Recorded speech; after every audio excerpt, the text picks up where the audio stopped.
কেটে যায় মানুষ তাকে ভোলে না।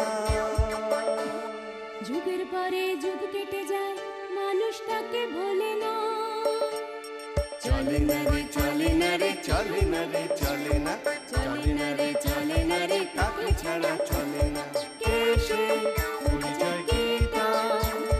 হাসির রাজা জ্ঞানের রাজা রসিক রাজা গোপাল ভাঁড়। হাসির রাজা জ্ঞানের রাজা রসিক রাজা গোপাল ভাঁড়। হাসির রাজা জ্ঞানের রাজা।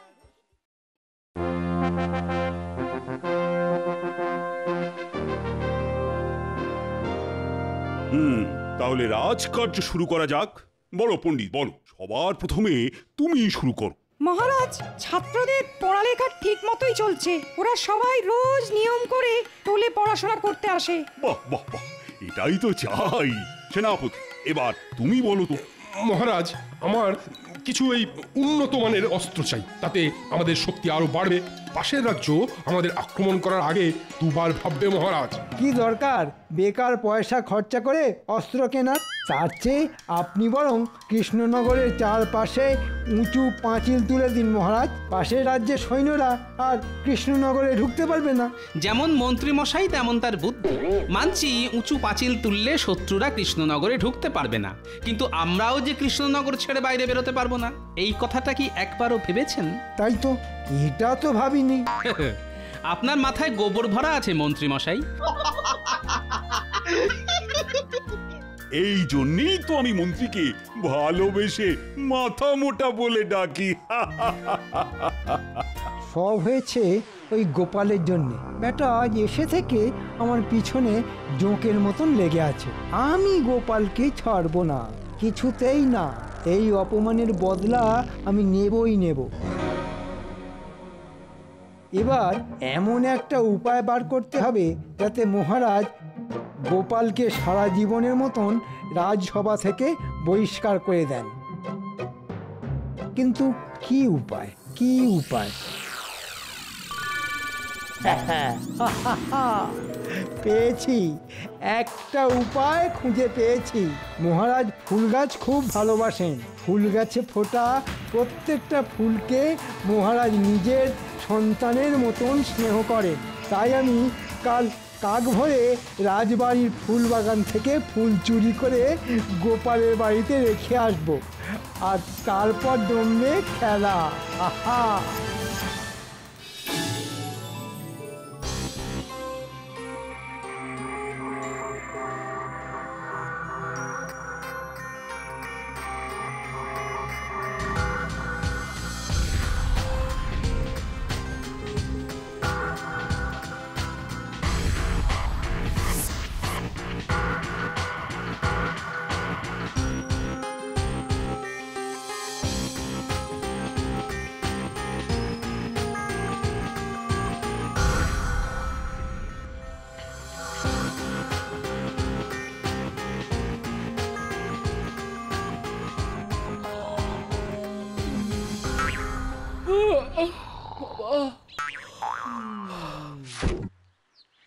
যাই, এই বেলা বাসি কাপড় ছেড়ে ফুল তুলে ঠাকুর পুজোটা সেরে নি, তারপর রান্না চাপাবো খন।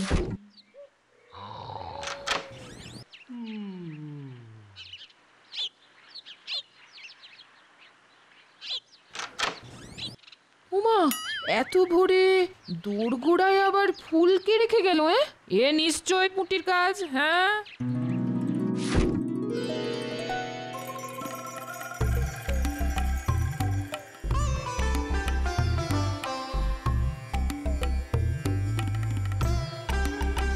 কি আমার ফুল গাছের সব ফুলগুলো গেল কোথায়? প্রহরী!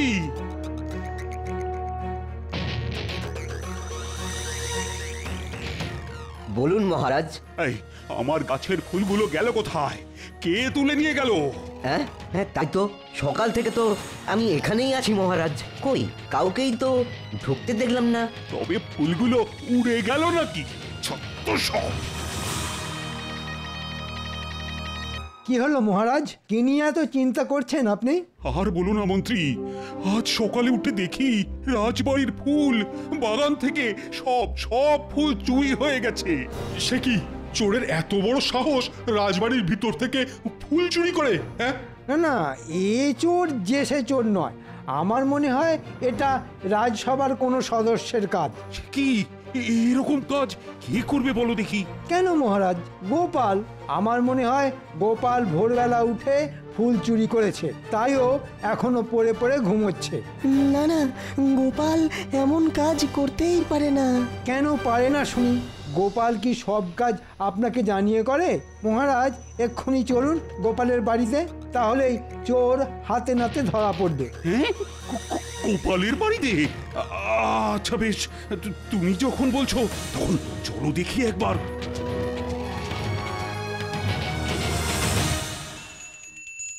জয় ঠাকুর, জয় ঠাকুর, জয় ঠাকুর, জয় ঠাকুর। বাবা, সকাল সকাল কি শুরু করলে বলো দেখি গিন্নি? জয় ঠাকুর, জয় ঠাকুর, জয় ঠাকুর, জয় ঠাকুর, জয় গোপাল, এই গোপাল, বাড়ি আছো? বেরিয়ে এসো বলছি। দেখেছেন মহারাজ, ধরা পড়ার ভয়ে গোপাল ঘরের ভিতর লুকিয়ে বসে আছে। চলুন মহারাজ, আমরা ভিতরে যাই।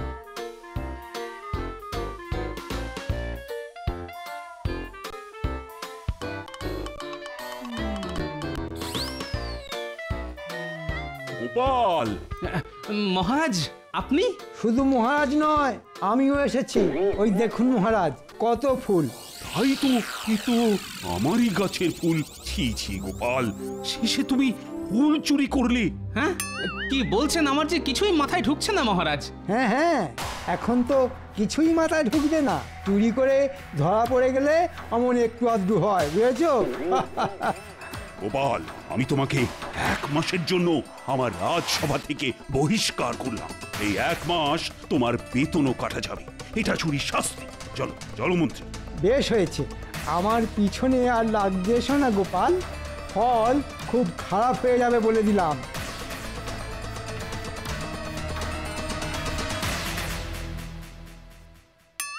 গিন্নি, এই ফুলগুলো এলো কোথা থেকে শুনি? আজ সকালে ঘুম থেকে উঠে দেখি এই ফুলগুলো সদর দরজার সামনে পড়ে আছে, তাই তো আমি এগুলো তুলে এনে পুজোয় বসলাম। এই সত্যি বলছি, বিশ্বাস করো। আমি তো বিশ্বাস করলাম গিন্নি, কিন্তু মহারাজ করলেন না। আমার মনে হয় এইসব ওই শুটকো মন্ত্রীটার কাজ। এবার কি হবে? সেটাই তো, কিছু একটা উপায় খুঁজে বার করতেই হবে গিন্নি।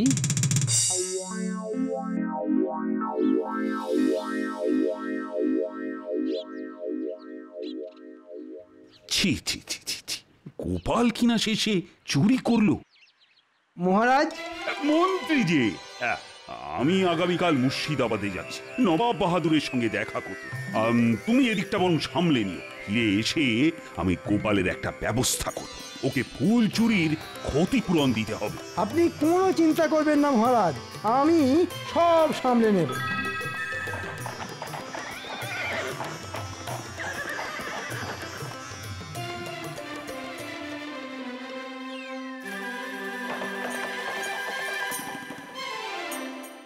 প্রণাম জাহাপানা। এসো এসো কৃষ্ণচন্দ্র, আমি এতক্ষণ তোমার জন্যই অপেক্ষা করছিলাম। কেমন আছেন আপনি নবাব বাহাদুর? হ্যাঁ, দিব্যি আছি, আমি দিব্যি আছি। আর রোজ 1 থালা করে বিরিয়ানি খেলে কেউ খারাপ থাকে নাকি? তা ঠিক, তা ঠিক। তার উপর মুর্শিদাবাদের শাহী বিরিয়ানি, নাম শুনলেই জিভে জল চলে আসে। জিভের জলকে আটকে রাখো কৃষ্ণচন্দ্র, না হলে আমি তুমি সবাই ভেসে যাবে। আজ কিন্তু তোমার জন্য শাহী বিরিয়ানি রান্না করা হয়েছে কৃষ্ণচন্দ্র। আজ আমরা একসঙ্গে বসে দুপুরের খাবার খাবো, বুঝলে? বাহ বাহ বাহ, এ তো বড় ভালো খবর। তারপর বলো, রাজকার্য কেমন চলছে তোমার? খুব ভালো, খুব ভালো। কি হলো? একটা পোড়া পোড়া গন্ধ পাচ্ছি নবাব বাহাদুর। মনে হয় রান্নাঘরে বিরিয়ানির হাঁড়ি পুড়ছে। না না, উজি নিজে দাঁড়িয়ে থেকে বিরিয়ানি রান্না করাচ্ছে, এ হতেই পারে না। আপনি বরং একবার দেখেই আসুন নবাব বাহাদুর, আমি কিন্তু পোড়ার গন্ধ পাচ্ছি। ঠিক আছে, তুমি যখন বলছো তখন যাচ্ছি। তুমিও চলো আমার সঙ্গে।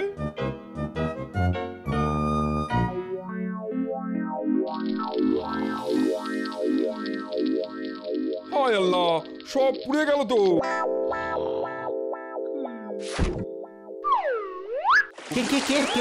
এই মরকট, এখানে শুয়ে ঘুমানো হচ্ছে আর ওদিকে বিরিয়ানি পুড়ে যে ছাই হয়ে গেল। এই রে, চোখটা একটু লেগে এসেছিল জাহাপানা, তাই মানে। খামোশ, ভাগ্যিস কৃষ্ণচন্দ্রের নাকে পোড়া গন্ধটা গিয়েছিল, না হলে তো আজ একটা বিপদ ঘটে যেত। জীবনে এই প্রথমবার নবাব বাহাদুর আমার প্রশংসা করলেন, তাও আবার আমার নাকের। সাবাস কৃষ্ণচন্দ্র, তোমার ঘ্রাণ শক্তি তো খুব ভালো, যাকে বলে একদম লাজবাব। তা আপনি ঠিকই বলেছেন নবাব বাহাদুর। দূর থেকে আমি গন্ধ শুঁকে বলে দিতে পারি কোন বাড়িতে কি রান্না হচ্ছে। মানে এটাই আমার নাকের ক্ষমতা। কৃষ্ণচন্দ্র নিজের প্রশংসা শুনে বড্ড লাফাচ্ছে দেখছি। না না না, এবার একটা কিছু করতে হবে।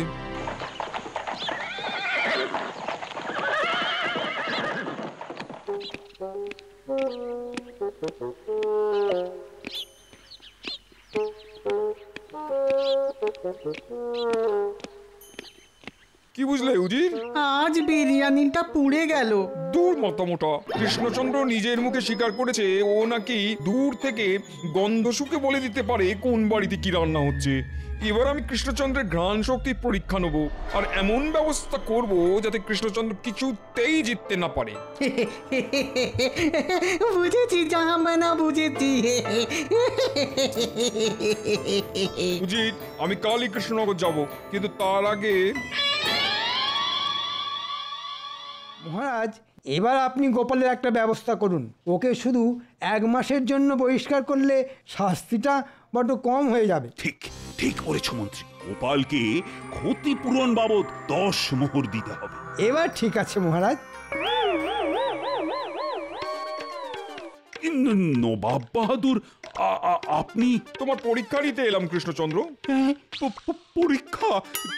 কিসের পরীক্ষা নবাব বাহাদুর? গতকাল তুমি কি বলেছিলে মনে আছে? বলেছিলে তুমি নাকি দূর থেকে গন্ধ শুকে বলে দিতে পারো কোন বাড়িতে কি রান্না হচ্ছে। বড্ড দিমাগ হয়েছে তোমার নিজের ঘ্রাণ শক্তির উপরে, তাই তোমাকে আমার কাছে পরীক্ষা দিয়ে প্রমাণ করতে হবে সেটা। সে কি? কিন্তু কিভাবে সেটা প্রমাণ করব নবাব বাহাদুর? এই তো আমি সব ব্যবস্থা করে নিয়েই এসেছি। দেখতে পাচ্ছ উজিরের হাতে 2টো সাদা ফুলের মালা আছে, এর মধ্যে একটা আসল ফুলের মালা, আরেকটা কাগজের ফুলের মালা।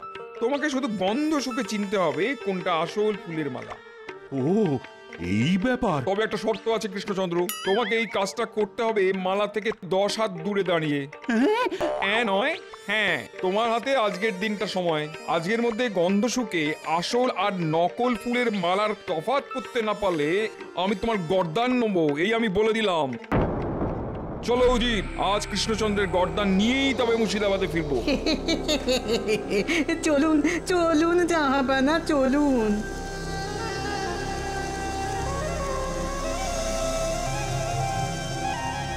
ঠিক হয়েছে, এখন গোপালও নেই, তাই আমার চিন্তাও নেই। এবার নবাব বাহাদুর মহারাজের গর্দান নেবেন, আর আমি হব কৃষ্ণনগরের নতুন রাজা। হাহা। গোপালকে খবরটা দিতে হচ্ছে। কানামাছি ভো যাকে পাবি তাকে বাবা, গোপাল দাদু তো আমাদের ধরতেই পারে না, পারে না, পারে না।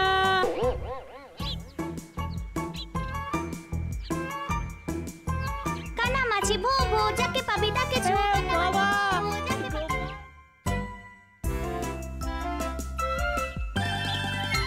গোপাল, ও গোপাল, গোপাল। আরে বিজ্ঞানী যে, বলো বলো।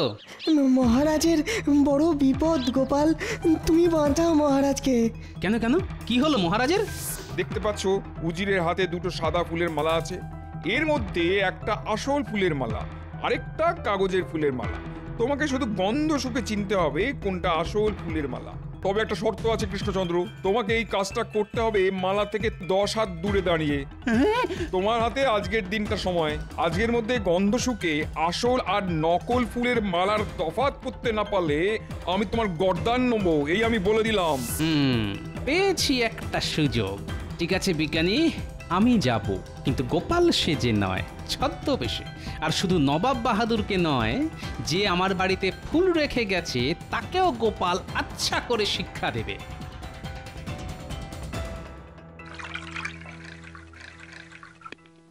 এটা কি করছেন জাহাপানা?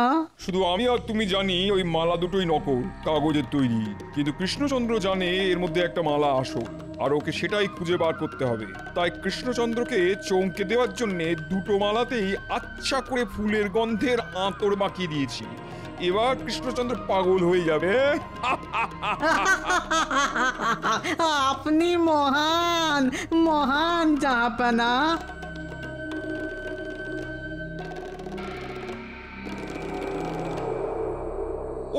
ওই তো কৃষ্ণচন্দ্র এসে গেছে। এসো কৃষ্ণচন্দ্র, এসো এসো, নাও নাও নাও। এবার গন্ধ শুকে বলো দেখি কোনটা আসল মালা আর কোনটা নকল।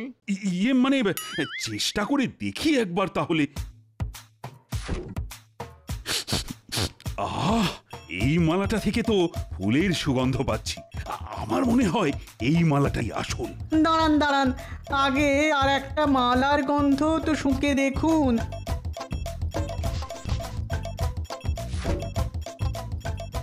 একি, এই মালা থেকেও তো একই রকম সুগন্ধ বেরোচ্ছে। কৃষ্ণচন্দ্র এবার ফাঁদে পড়েছে। আমাকে আর একটু সময় দিন নবাব বাহাদুর। আজকের মধ্যে তোমাকে আসল মালাটা খুঁজে বার করতেই হবে কিন্তু কৃষ্ণচন্দ্র। সবে তো সকাল, এখনো তোমার হাতে সন্ধে পর্যন্ত সময় আছে।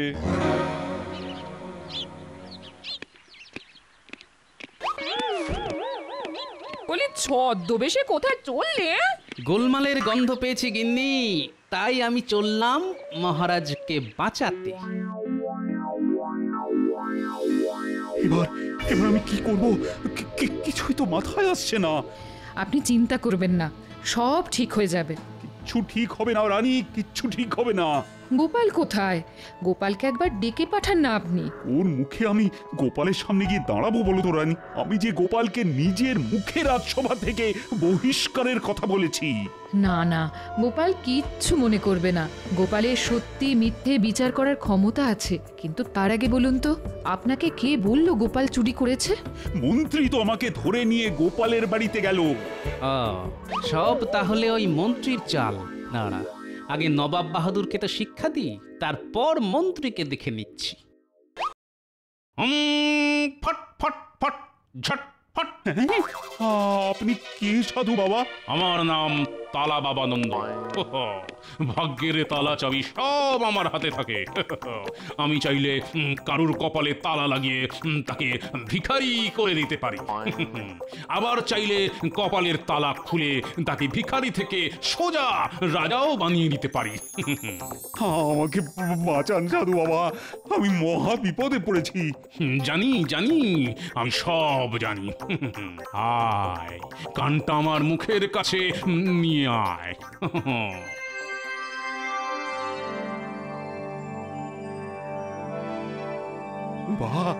বাবা, এ তো দারুণ উপায়। যা গিয়ে নবাবের মুখের উপর জবাব দিয়ে আয়। ততক্ষণে আমি তোর ঘরে তোর পালঙ্কে শুয়ে একটু বিশ্রাম নিয়ে নি। হ্যাঁ, এমন সাধু বাবা তো আগে দেখিনি। আজ থেকে আপনি আমাকে নিজের দলে নিন নবাব বাহাদুর, আমাকে একটা সুযোগ অন্তত দিন।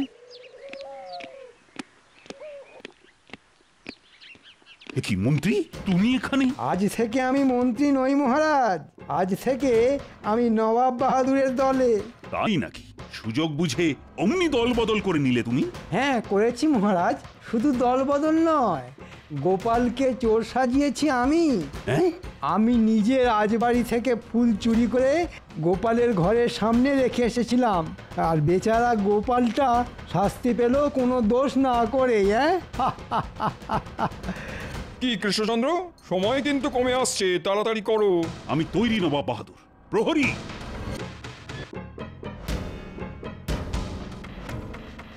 রাজবাড়ির ফুলের বাগান থেকে সব ফুল তুলে এই ঘরে নিয়ে এসো তো। এবার ওই ফুলগুলো জানলার ধারে সাজিয়ে রেখে দাও।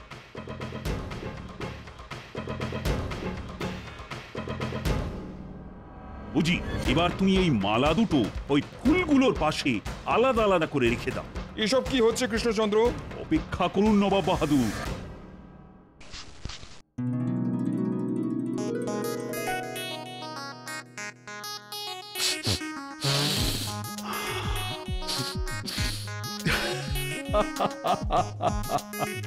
নবাব বাহাদুর, এই মালা দুটোই নকল, দুটোই কাগজের ফুলের তৈরি।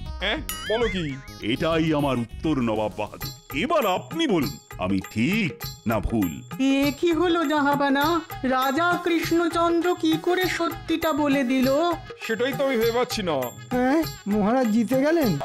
মহারাজ, আমি আপনার মন্ত্রী মহারাজ, শুধু আপনার মন্ত্রী, আমাকে ক্ষমা করে দিন।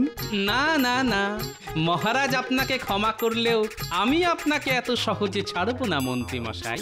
আমি জানি আপনি আমাকে ইচ্ছে করে চোর সাজিয়েছেন। কে কে তুমি? হ্যাঁ, গোপাল। গোপাল তুমি? হ্যাঁ মহারাজ, আপনার বিপদ শুনে আর ঘরে বসে থাকতে পারলাম না। আমি সত্যি ফুল চুরি করিনি মহারাজ। থাক গোপাল থাক, আমি সব জানি। মন্ত্রী নিজের মুখে সব স্বীকার করছে। কি হলো? ওনারা অমন করে ছুটে পালালেন কেন?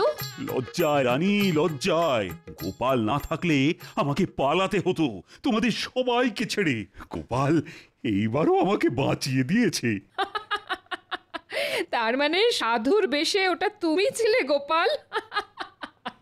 কিন্তু গোপাল সাধু সেজে আপনার কানে কি এমন মন্ত্র দিল আমাকেও একটু বলুন। খুব সোজা রানী। গোপাল বলল, মৌমাছি আর প্রজাপতি একমাত্র আসল ফুলের উপরই বসে মধু সংগ্রহের জন্য। ব্যাস, অমনি আমার কাছে সবটা জলের মতো পরিষ্কার হয়ে গেল। নবাব বাহাদুর যে দুটো মালা সঙ্গে করে নিয়ে এসেছিলেন সেই দুটোই কাগজের তৈরি, আর তাতে একবারের জন্য প্রজাপতি আর মৌমাছি বসেন। যেমন গোপাল তেমন তার বুদ্ধি।